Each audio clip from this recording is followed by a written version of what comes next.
Do you have a team that you work with, or a group of teachers that you work with, or a group of Sunday school teachers that you work with?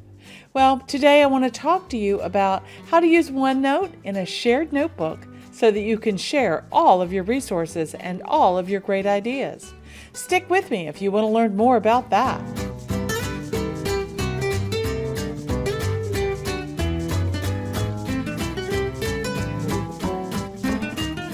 Well, hi, I'm Crystal from A Crystal Clear Life, where we focus on planning, organizing, and living a more simplified life. And today, I'm wearing my teacher hat again, and I wanted to talk to you about how I use a shared notebook with other teachers and educators that I know, and how we use that to share resources with each other. So let's jump into the computer, and I'll show you what I'm talking about. In this notebook you see here that I have shared with me and another educator. It is a notebook where we share resources back and forth, and it's a way to organize and collect information that we may want to either use individually or use together if we're doing group teaching. What I wanted to focus on today is this resource tab right here.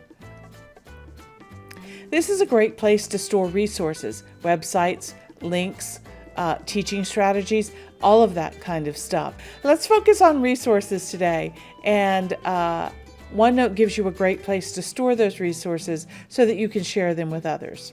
Let's take a look and see what I have stored in this file. So under my resources tab here, you see I have a few different pages. I want to quickly go over those pages and show you some of the things that might help you in your homeschool journey if you're someone who is teaching your child at home, or if you simply have a gifted child and you want to supplement their education or take a deeper dive into something that they may have learned about, or maybe even help you plan a family vacation based on your child's interest in some things that they might like to learn more about. So let's take a look. The first page that I have here for you is a wonderful resource if you are a teacher of any kind, because what they talk about here in these easy peasy techniques, as they call it, these are quick videos where educators talk to you about how to use teaching strategies in dealing with artifacts that you might find at the Smithsonian, or photographs of artifacts that you might have available in your textbook. So it's a way to engage the students' learning with the pictures and the artifacts that they are actually seeing. Here you can see I have the link for the Smithsonian's Learning Lab, which is part of their education department, where they focus on collections of things. So what they like to do is they like to take a collection of artifacts, for example, these three pictures that I have shown over here, and they like to walk the students through observing the artifacts and taking into account what they might have in common and how they might be linked together to tell a story. And so if you click on this link here, it will take you to this website. There are a number of videos for you to watch. There are links to all of the collections, and it is a great place to search. If you've got a student who's interested in baseball or the Olympics or Mount Vesuvius or whatever it might be, this is a great resource, a great place to start from. So all of these resources that I'm sharing with you today, I'm going to put in the description box below because I think they are just wonderful resources. I have used them with my students every single year, and I'm just hoping to share them with you. And I can't share my notebook with everybody, but I can share them in this video. So look down below for those links. Next, after our Smithsonian easy peasy techniques, we're going to move on to another one of my favorite companies, and that's Scholastic.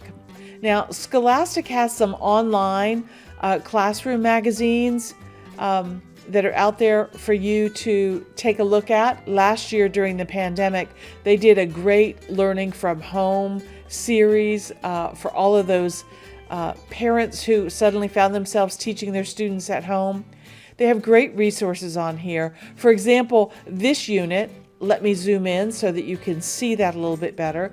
This unit was all about moving your body. And so there were all of these articles and activities and examples of experiments and stuff that you could do with your kids at home about moving your bodies. Great resource. I'll link it down below. And one of my favorites is Scholastic's Storyworks.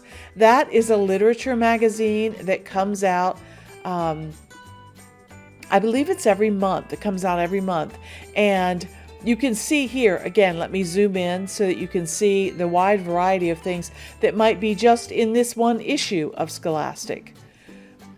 To be honest with you, you could teach an entire literature curriculum for elementary school kids just using Scholastic Storyworks, because it covers creative writing and reading and poetry and nonfiction and you name it, it's in there. Just a great thing. Now, if you're somebody who's a little bit older and you remember Weekly Reader, they still have those kinds of things. And Storyworks works much like that, in that you can have it in your classroom. Children can pay their $9 subscription and then they get the magazine to take home with them. But if you're a homeschooler and you don't have a whole classroom and you just want to have that one issue for your own child, they offer that option as well. So Storyworks is always fun. I remember when we were studying Edgar Allan Poe, and Storyworks had a great play that was written based on the Telltale Heart, and the kids acted it out, and we had such a great time. They'll never forget that story. Okay, moving on, because I could talk about literature all day long. Another link that I have in here is for the Library of Congress. And for those of you who may not know, the Library of Congress does a National Book Festival every year. For the past 2 years, this year and last year, it will be completely virtual because of the pandemic. However, they do store all of their videos online. So if you are learning about a particular author, they have lots of interviews here with authors of children's literature, teens, poets, all of that kind of thing. Here is the 2020 Book Festival highlights with Mo Williams.